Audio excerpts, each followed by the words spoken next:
making headlines this hour. The First Lady of the Maldives, Sajida Mohammed, and Chief Guide attends the 2025 Annual General Meeting of the Maldives Girl Guides Association. Indian High Commissioner to the Maldives, G. Balasubramaniam, says development projects funded by India in the Maldives have been well received by local communities. Bank of Maldives, BML, inaugurates a new premise for its Kudahuadu branch in Dalu Atoll.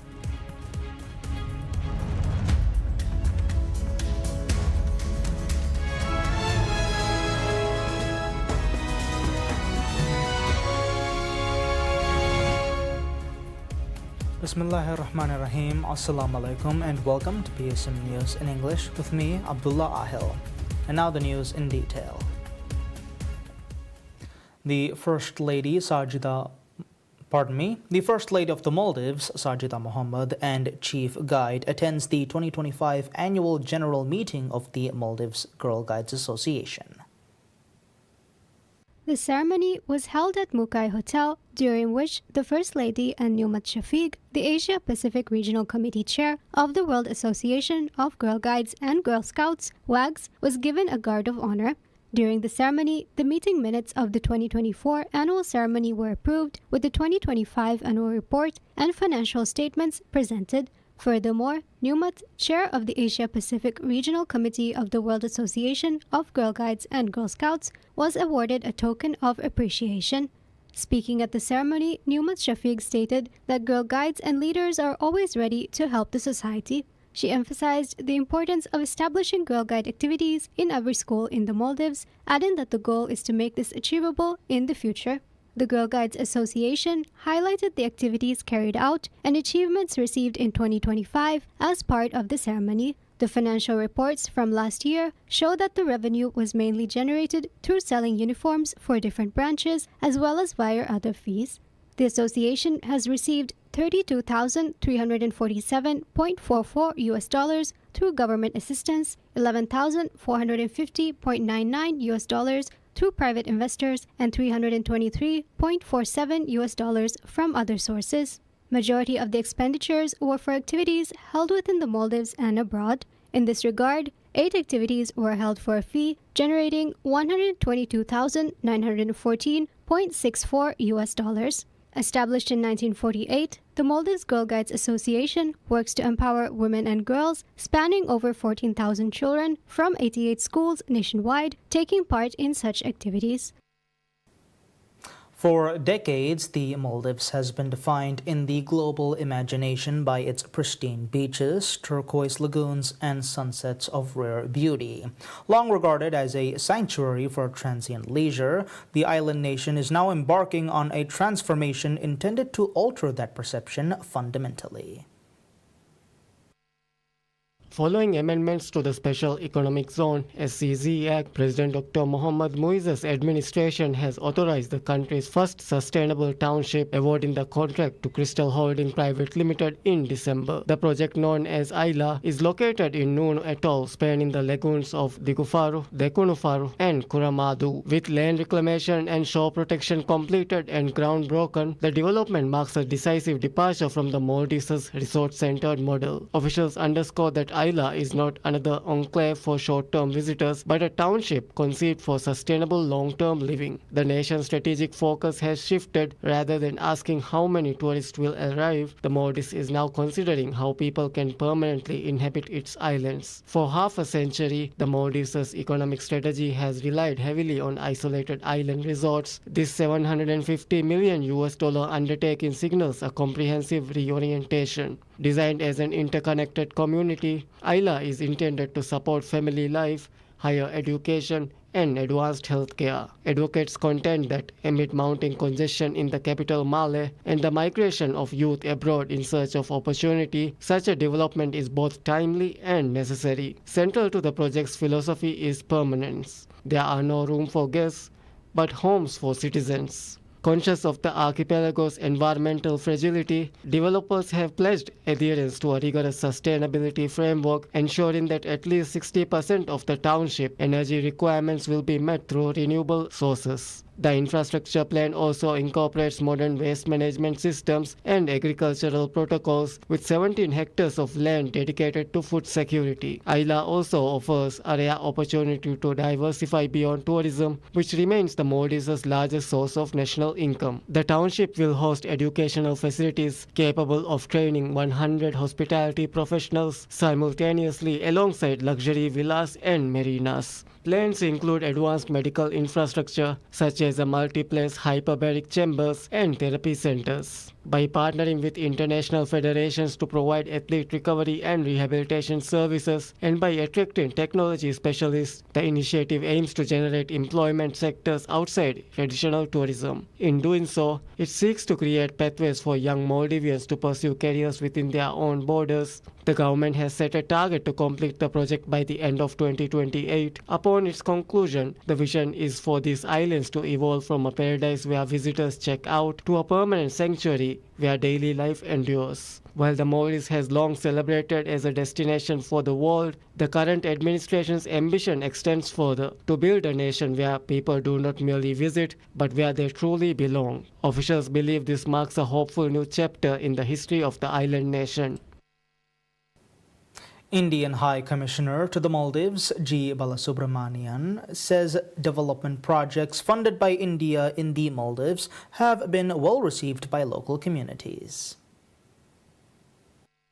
In an exclusive interview with PSM News, the High Commissioner described the Maldives as a close partner and said India continues to prioritize support for the country under its Neighbourhood First policy. He outlined India's development assistance as falling into two broad categories: large-scale and small-scale infrastructure projects. Among the major initiatives, he cited the ongoing Tilamale Bridge project, the development of Hanimadu and Gang international airports, and road development project in Addu city, noting that these initiatives directly impact the quality of life of Maldivians. High Commissioner also highlighted India's support for smaller community-level projects, saying these efforts are designed to deliver direct benefits to citizens. He said India has provided more than $6 million for high-impact community development projects across the Maldives. According to the High Commissioner, these projects implemented in 4 phases have been positively received, reflecting strong public engagement with the development partnership between the two countries. He also spoke of continued efforts to strengthen bilateral ties, pointing to President Dr. Mohammad Muiz's official visit to India in 2024 as a key milestone. The visit, he said, helped reinforce long-standing relations and chart a shared development path between the Maldives and India.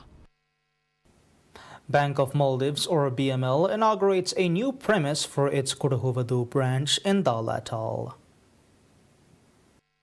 In a ceremony held in Kudahuvadu, Dalu Atoll, the additional building was inaugurated by the Minister of Finance and Planning, Musa Zamir, senior officials from BML, Atoll and Island Council members, and residents from the islands were also in attendance. Speaking during the ceremony, Minister Zamir reiterated that accessibility of essential services to all citizens is a high priority of President Dr. Mohammad Muiz. He said, especially as Kudahuvadu is an administrative island of the atoll consisting of a large population, the establishment of a premise would be beneficial to the local community. BML said that the new branch office will integrate modern digital services geared towards a paperless operation. It said, additionally, the new branch will provide financial services compliant with Islamic Sharia for individuals and businesses. The new branch will provide a wide array of services, including account creation, loan management services, and card services during official hours.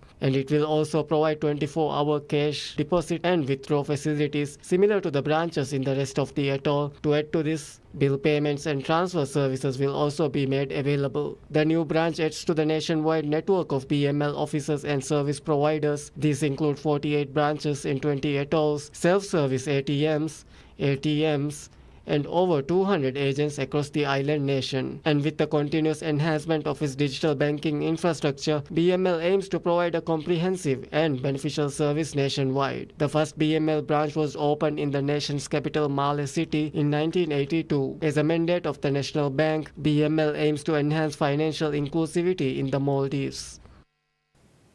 The Minister of Finance and Planning, Musa Zamir, states that Bank of Maldives or BML's financial growth and service expansion will benefit the entire nation. Speaking at the BML's Kudahovadu branch inauguration in Dal Atoll, the Finance Minister noted the remarkable progress made by the nation's bank, stressing that its financial growth will have a reverberating positive impact on the entire nation.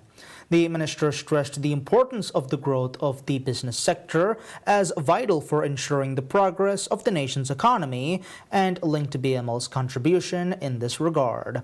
The minister urged all stakeholders to work in tandem to facilitate the BML's growth. The minister also praised BML's timely completion of its projects undertaken. In 2026, the minister said a special priority will be given to expanding the USD ATMs nationwide. The minister revealed that 70 USD ATMs and 12 branch offices will be inaugurated this year. Looking ahead, the minister noted work will be carried out to further assist the bank's growth.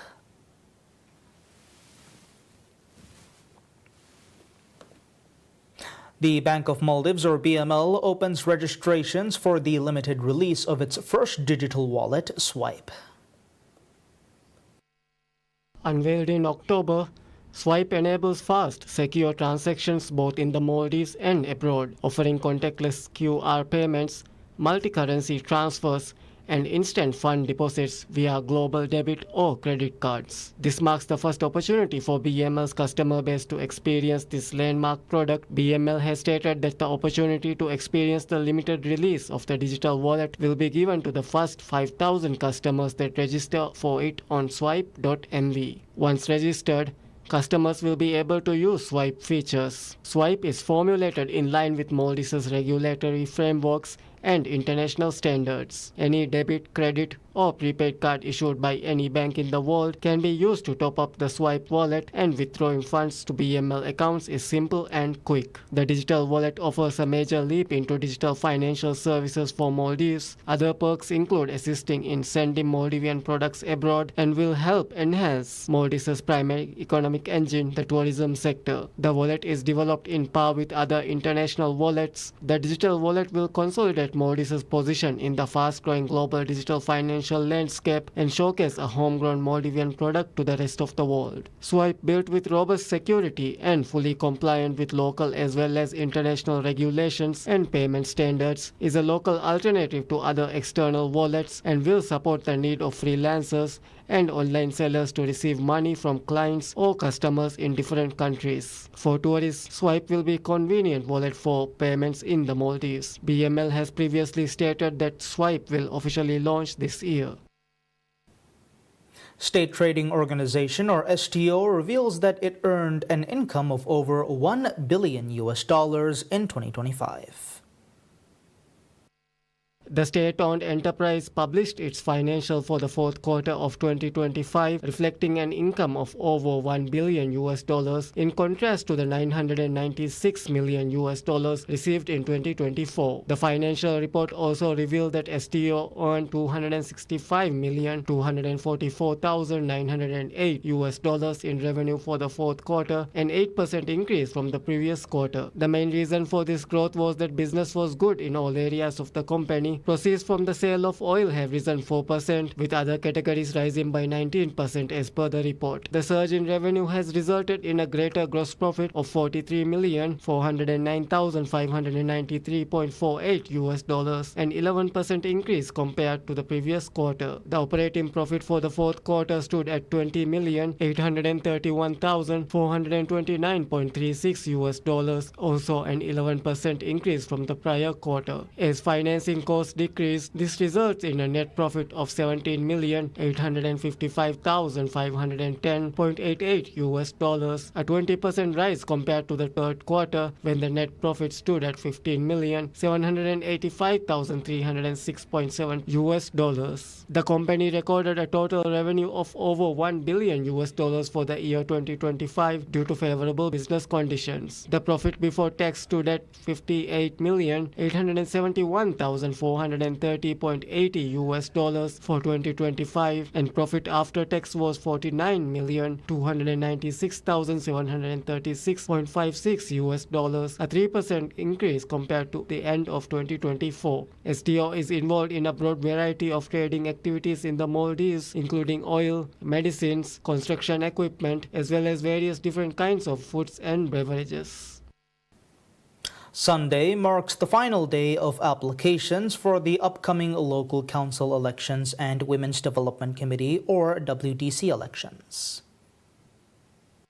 The Elections Commission of Maldives, ECEM, opened this opportunity from 17th of January to the 1st of February, with many candidates already having submitted applications during this period. Applications can be submitted via the main ECM portal today and tomorrow during specified hours. The portal was launched to streamline the process for both candidates and election officials. Information submitted can be verified more easily and a quicker response can be received. The ECM also revealed the most common errors in the submissions. These include criminal debt clearance not being submitted for the specified lifetime period, details for crime and debt not submitted for those with existing debt or criminal record, and the lack of submission of complete documents. The Commission has urged candidates to ensure that all necessary documents are included prior to submitting the application. The local council and WDC elections are scheduled to be held on the 4th of April. As part of this election, 626 candidates will be elected for island councils and 52 for city council positions. An equal number of candidates will also be appointed for WDC. Eligible voter comprise of 144,527 women and 150,410 men, bringing the total to 294,937 individuals.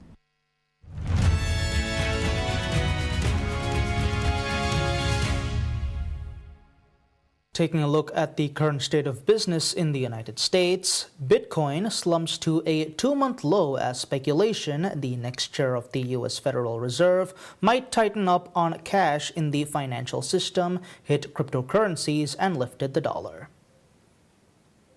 Cryptos are having a rough time in what was once hoped to be the golden era of floors and friendly regulations under President Donald Trump, with the market leading Bitcoin losing a third of its value since striking record highs in October. I think most governments now understand that adoption will happen regardless. It's better to regulate the industry instead of trying to fight against it. It traded 2.5% lower on Friday at $82,300, extending the previous session's drop and heading towards a fourth straight month of losses, its longest losing streak for 8 years.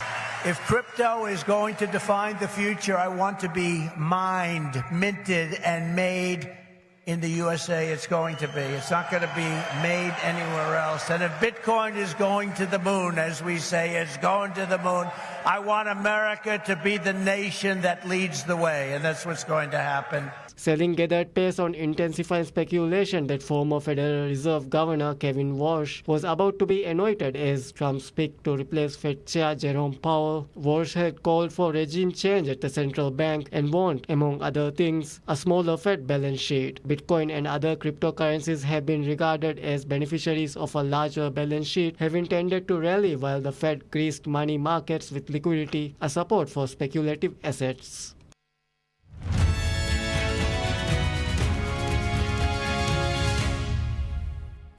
Moving on to updates on international affairs, Iranian Foreign Minister Abbas Araghchi says Iran is ready to resume fair and equitable talks with the United States, warning that Tehran's missile program cannot be on the table as regional powers scramble to avert a military clash between the two foes. U.S. President Donald Trump said he planned to speak with Iran even as the U.S. sent another warship to the Middle East, and the Pentagon chief said that the military would be ready to carry out whatever the president decided. One of the main demands by the U.S. to resume talks with Iran is curbing its missile program, a senior official from the Iranian state told Reuters last week. Iran rejects that demand. However, Iran's foreign minister said no meetings have been yet arranged between Tehran and Washington to resolve a decades-long nuclear dispute. The foreign minister said Iran's missile will never be the subject of any negotiation, adding that Tehran will maintain and expand its defensive capabilities. Tehran has promised a crushing response to any military aggression that could engulf the Middle East. Britain's Prime Minister Keir Starmer, on the last day of his 3-day visit to China, said there should be more engagement between the two countries to build on mutual trust and respect that is so important. Starmer, alongside his delegation, which included major figures from the creative industries, sat down for a meeting with Shanghai's party secretary Zheng Jining before he left for Tokyo, Japan on the same day. The party secretary Chen said, "Given the current climate of international challenges, both countries should, quote, deepen our exchange and cooperation between our two countries," unquote. Starmer is the latest Western leader to visit China, seeking an economic and geopolitical hedge against Trump's unpredictability anchored in the U.S. leader. Last week, Trump threatened to impose tariffs on Canada after Prime Minister Mark Carney struck economic deals with Beijing. Starmer's 3 hours of talks with President Xi Jinping on Thursday resulted in China agreeing to cut tariffs on UK products and to relax visa rules, as well as what Britain said was progress on market access for its professional service sectors.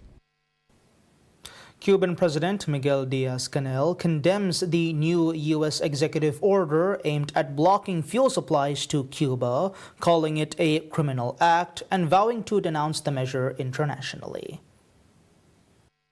The order announced by the U.S. government imposes tariffs on countries supplying oil to Cuba, citing a supposed unusual and extraordinary threat to U.S. national security. In a televised address, Diaz-Canel stated that Cuba would seek international support and condemnation, emphasizing that dialogue with the U.S. must be based on mutual respect and equality. The Cuban government described the move as a violation of international law and an attack on regional peace, according to a statement read by news anchors. Cuba has historically offered to engage in dialogue with the U.S. but rejects negotiations under pressure. The new measures follow decades of U.S. sanctions, which Cuba says have failed to undermine its sovereignty. Diaz-Canel affirmed that Cuba, a country of peace, would defend its revolution and socialism without fear. The international community has repeatedly voted against the U.S. embargo on Cuba, most recently at the United Nations in 2025.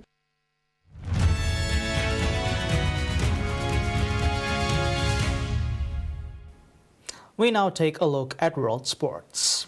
The International Olympic Committee Executive Board meets in Milan ahead of the Milano Cortina 2026 Winter Games. IOC President Christy Coventry spoke at the start of the two-day meeting as she prepares for her first Olympic Games since succeeding Thomas Bach last year. The Milano Cortina Olympics are scheduled to take place from February 6 to 22 at sites across Lombardy and northeast Italy.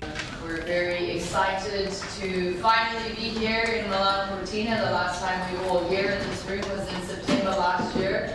And I think you're going to see incredible strides that have been taken over the last few months. Just in the last week since we've been here, it's really moving at a fast pace. The teams are working extremely well. I have to thank our team sitting around the table and all the directors for working so closely with the MECO team. I think it's greatly appreciated. And we've seen huge strides in so many things. The 25th edition of the Winter Olympics will be the first to officially be co-hosted by multiple cities, with Milan primarily hosting ice events and the remaining events being hosted in clusters around Cortina and the Veltina and Fiemma valleys. In line with a modernized approach to Olympic delivery, 85% of competition venues already exist. This reflects a new regionally distributed model for the Winter Games designed to maximize use of existing infrastructure and local knowledge. The Games will welcome more than 3,500 athletes from 93 countries, competing for 195 medals in 16 Olympic disciplines.